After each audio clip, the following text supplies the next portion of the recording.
Hi guys, my name is Dane Lawliger and I am currently going for my endorsement in secondary mathematics. I currently teach math at Seattle Lutheran High School in West Seattle.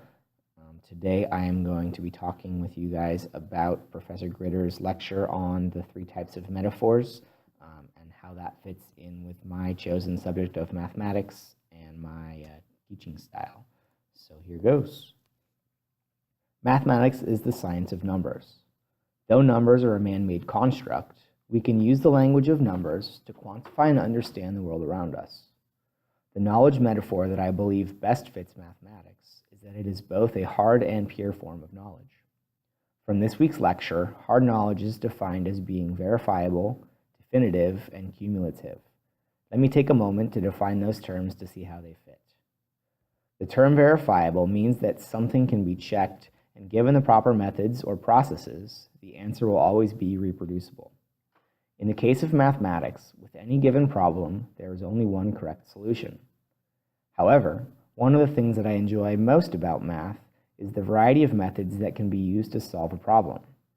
For example, in the case of solving an equation for multiple variables, there are three techniques which are typically used: graphing, substitution, and elimination.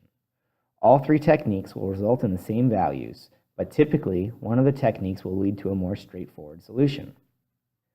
The term definitive refers to the fact that there is only one answer to a given problem, so a given solution is either right or wrong. Mathematics, as far as what is taught at the high school level, is very black and white. However, this may be debatable when you get into higher levels of theoretical mathematics, where process and theory are not always yet defined.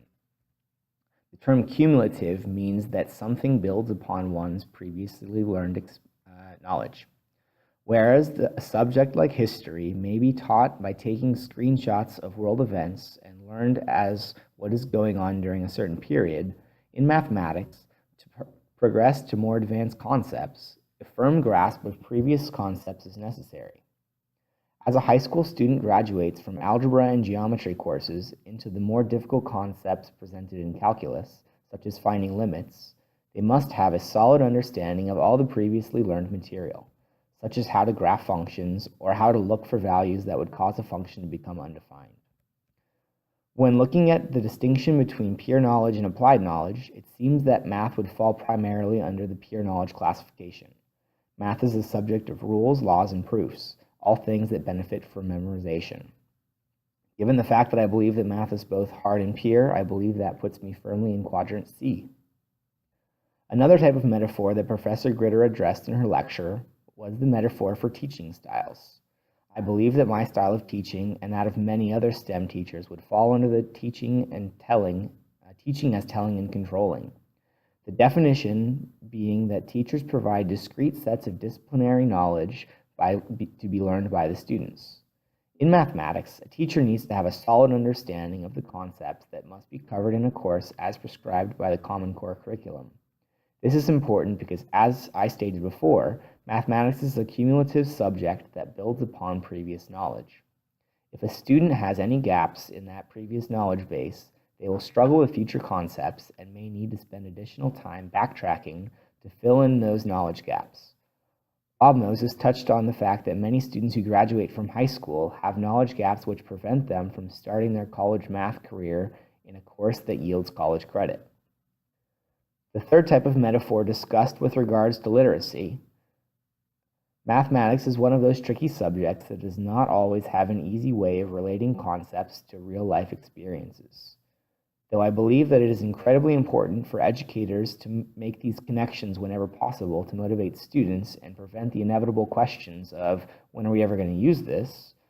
From my understanding, mathematics falls under the category of literacy as adaptation, defined as emphasized functional literacy skills that allow students to operate in daily life, especially in school and vocational life.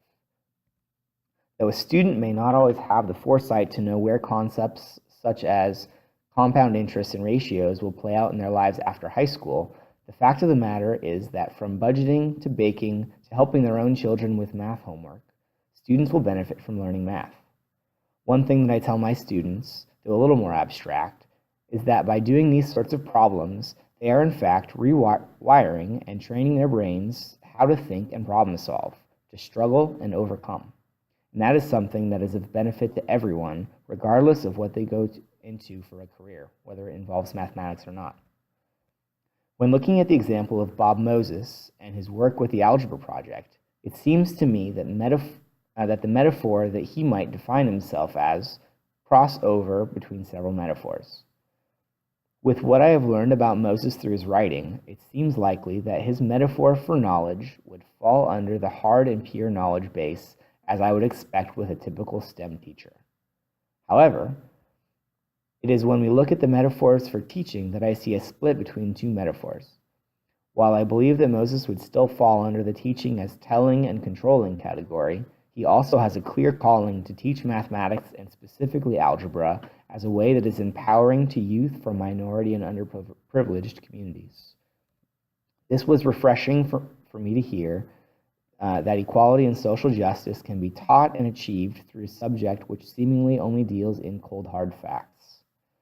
Similarly, while I believe that Moses would use the metaphor for literacy as adaptation, I strongly believe that he would use his teaching as expressing literacy as power by equating knowledge and interest in STEM curriculum to the ability to overcome circumstances and stereotypes to improve the lives of students, families, and communities by helping to achieve economic and civil equality. Because of the strong correlation between the grouping of the three metaphor types, I should wonder if Moses would also fit into the applied knowledge category. I personally love the idea of taking math knowledge and applying it to your own life, but in the classroom, I'm not exactly sure what that would look like. What do you guys think? Well, that's all that I have. Thanks so much for taking the time to listen today, and I'm really looking forward to seeing you guys in person in the next couple of weeks. All right, take it easy.